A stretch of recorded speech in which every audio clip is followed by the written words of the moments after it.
Halo guys, nama gue Gustavo dari StefTech, dan di video kali ini kita bakal unboxing tablet dari Xiaomi yang rilis awal tahun ini, yaitu si Xiaomi Pad 7. Kenapa gue review sekarang? Karena sekarang harganya udah lumayan turun. Kira-kira berapa sih harganya di tahun 2025 pertengahan ini gitu ya? Harganya dia sekarang bekasnya yang masih garansi penuh, dan kebanyakan yang jual bekas pun dia kondisinya like new. Jadi gue sih lebih saran beli yang kayak gitu, dan itu kalian bisa dapetin di harga segini. Yap, 4,5, mungkin sekarang bisa lebih turun sampai 4,3an ya. Jadi udah jatuh banget harganya. Ya nggak jatuh banget, tapi lumayan lah ya. Jadi 4 jutaan, dari 5 jutaan jadi 4 jutaan. That's pretty good. Jadi kalau misalnya kalian mau beli tablet ini, atau misal di video ini ada wallpaper, gue bakal taruh semua linknya ada di deskripsi. Untuk spek sendiri, dia seperti ini, kalian bisa pause, tapi in summary dia pakai 7 Plus Gen 3 yang masih bagus banget, itu chipset. Untuk di harganya, full speaker Dolby Atmos, support 4 tahun software update, jadi sampai Android 19 ya, dan juga udah USB Type-C 3.2, terus punya baterai sebesar 8850 mAh baterai. Seperti itu untuk speknya. Jadi gue penasaran bagaimana si performa atau tablet ini untuk dipakai 6 bulan setelah rilis. Jadi kita langsung aja unboxing dulu. Untuk full review bakal tayang minggu depan seperti biasa, dan untuk gaming performance testnya kita seperti biasa main 2 bakal tayang 1 hari sebelum full review di channel ketiga gue. Jangan lupa subscribe juga ya. Itu nama channelnya StefTech Wibu Game. Jadi gue beli ini kondisinya pastinya bekas, dan karena selera ini mulus like new 99%.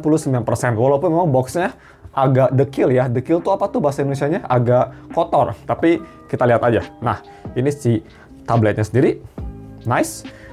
Di channel ini udah nggak itu lagi ya, udah nggak asing dengan nge-review Xiaomi Pad. Gue pernah review Xiaomi Pad 5 pas rilis, Xiaomi Pad 6 2 kali, dan sekarang si Xiaomi Pad 7. Jadi di sini boxnya sangat empty ya, karena di sini hanya ada manual aja. Ini pertama kali gue nge-unboxing Xiaomi Pad 7. Dan di sini kalian dikasih, masih komplit yang pasti aksesoris, dikasih charger sama si USB-nya. Jadi oke, disatuin mereka USB sama chargernya di sini gitu. Ya, bisa kita lihat nih. Ada chargernya pakai Type A, dan juga si kabelnya juga pakai Type A. Gue nggak tahu kenapa sampai sekarang Xiaomi masih suka banget pakai Type A ya. Sedangkan brand-brand lain udah pakai Type C to Type C semua gitu. Ini pasti Type A to Type C. Mungkin buat kalian para Mi fans tahu alasannya kenapa Xiaomi masih kayak gitu, bisa komen di bawah ya. Jadi kita langsung buka aja dari si apa ini, kayak fabric sleeve gitu khas Xiaomi. Sekarang pakai kayak gitu semua ya. Bisa diselorok nggak? Nggak bisa diselorok guys. Kita harus buka dari sini aja. Oke. Damn. Ini dia tabletnya. Kita cabut si ininya, dan langsung kita fokusin ke Xiaomi Pad 7. Overall sih untuk masalah feeling di tangan gitu nggak terlalu beda jauh sama Pad 6 ya. Dia feelingnya masih sama. Kameranya memang dia Pad 7, Pad 6 atau Pad 5 tuh kameranya selalu niru flagship HP-nya. Jadi ini juga kayak Xiaomi 13 ya untuk si kameranya. Tapi untuk kamera sendiri, ini di belakang dia bisa kita lihat itu ada tulisannya, punya resolusi sebesar 300 megapiksel, bisa nge-decode di 4K 30. Udah bagus ya. Dan untuk kamera depan ini, kalau misalnya kalian mau pakai buat conference, dia ada di 8 megapiksel. Posisinya bener, dia ada di landscape bukan di portrait, nggak kayak iPad zaman dulu, dan bisa nge-decode di Full HD 30 fps. Terus dia lumayan wide juga untuk kamera depannya.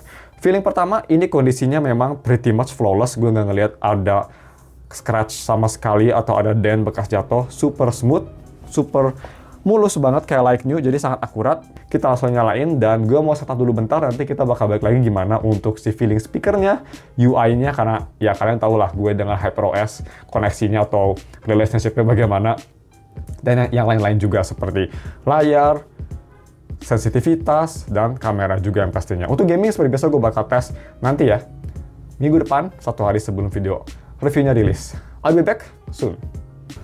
Oke guys, udah gue setup tabletnya, dan tadi gue bego banget ya. Maksud gue tuh fingerprintnya nggak ada ya, dia nggak ada fingerprint ternyata. Jadi hanya ada face unlock doang pakai landscape-nya ini nih.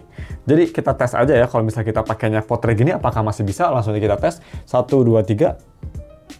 Oke, jadi walaupun gue nge-scan-nya tadi landscape, tapi portrait pun dia masih bisa ngedetect, jadi bagus ya. Bisa kita lihat. Dan ini cepet banget juga sih unlock-nya. Tapi kalau misalnya kalian malas, kalian bisa langsung pakai pin aja, nggak usah pakai face unlock kalau misal mau lebih secure, karena kan ini face unlock-nya pakai kamera depan biasa. Untuk software sendiri yang pastinya si Xiaomi Pad 7 ini sudah di HyperOS 2.0 dan sudah di Android 15 ya. Tadi gue bilang software support selama 4 tahun, jadi sampai Android 19.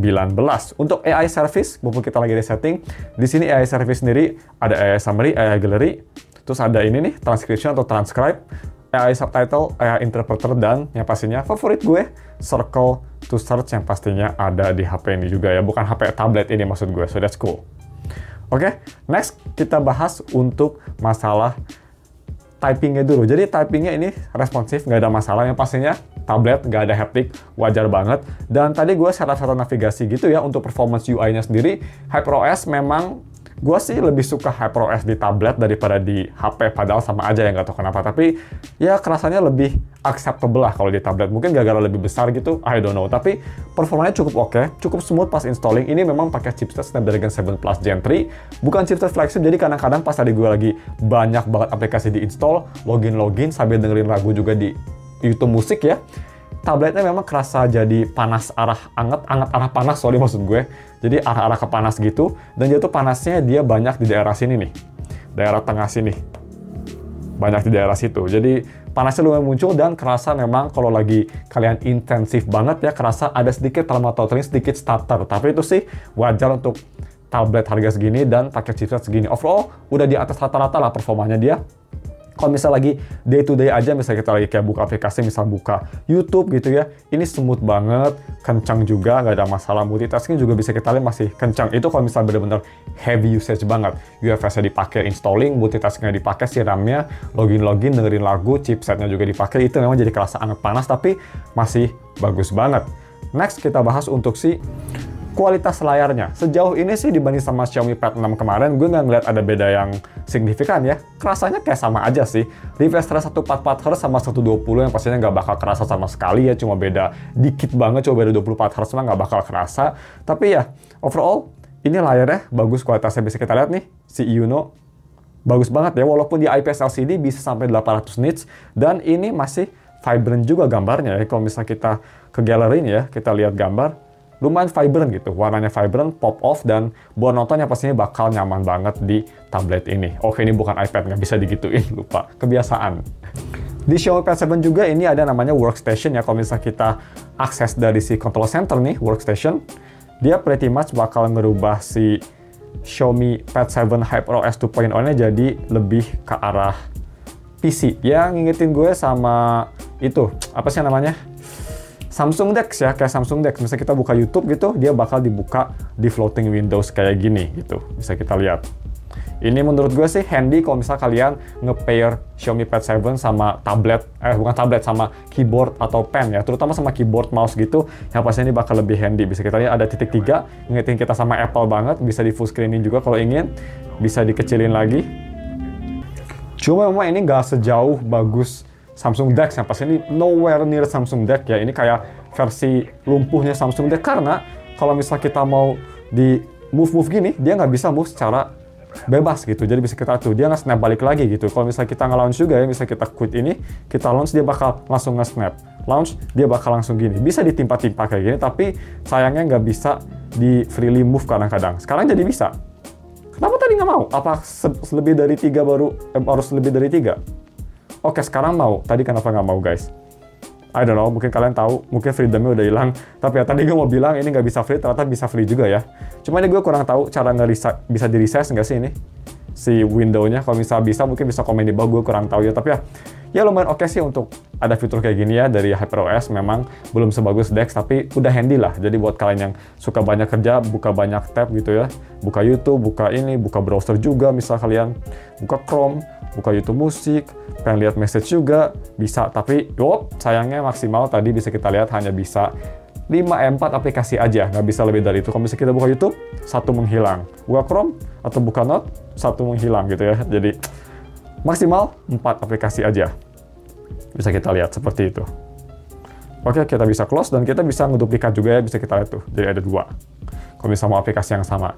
Itu lumayan handy juga menurut gue sih fiturnya. Tapi memang nggak sematang Samsung DeX. Semoga bisa di-improve ya next time. Dan untuk speaker, nah ini yang gue suka dari Xiaomi Pad 6 dan suka juga di Xiaomi Pad 7. Pas tadi gue tes dikit-dikit, ini speakernya, wow, mantep banget di harganya. 4 speaker, support Dolby Atmos. Gue nggak bisa dengerin lagunya pastinya, bakal copyright. Tapi kalau misalnya kita mau coba misal apa ya, kita lihat videonya Denki nih, temannya Austin Evans. Kita gedein, ini gue Dolby Atmosnya udah nyala ya.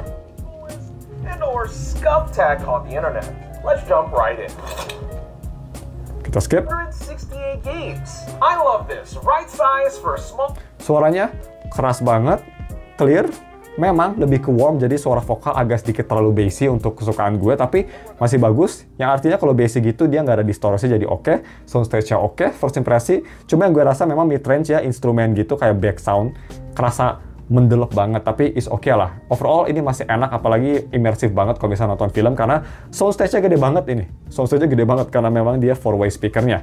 Dan di Xiaomi Pad 7 juga dia ada ini nih, volume boost ya, jadi kalau misalnya kalian di full volume dia bisa nge-boost ke 200%. Yang bisa keras banget itu yang pastinya, kalau misalnya kalian mungkin mau dijadiin tablet ini sebagai speaker, mungkin bisa kayak gitu, tapi yang pasti speaker dedicated Bluetooth lebih bagus ya.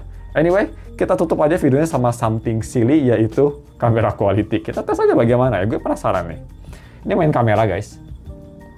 Nih foto F1 nih, kita di landscape-in ya, 1, 2, 3.